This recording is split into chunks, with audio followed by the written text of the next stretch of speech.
आज जे मी तुमच्यासोबत बोलू शकत आहे, एवढी पण हिंमत नव्हती माझ्यात.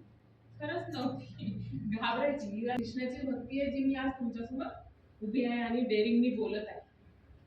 म्हणून प्रत्येक प्रवास आपल्याला काहीतरी शिकवते.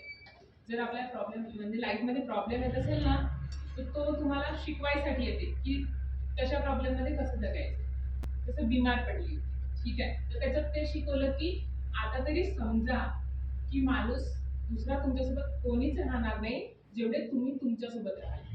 आणि तुमचा श्वास शेवटपर्यंत जर तुमच्यासोबत कोणी राहत असेल, तर आली वेळ ना घरात 4-10 लोक जरी असतील, पण शेवटच्या क्षणी आवश्यक नाही आहे, तर 10 तुमच्यासोबत राहतील. आली वेळ ते आली वेळ ते एकही नाही राहणार.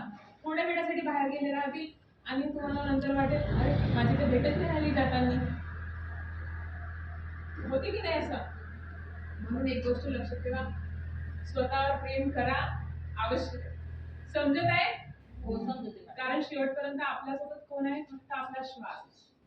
आज मी इथे बोलत आहे, जरी आम्ही सोबत घरी राहतो, याचा अर्थ आवश्यक नाही धरूनच नाही राहणार ना, बांधून राहणार आहे का? नाही, प्रत्येकाला आपापले काम आहे.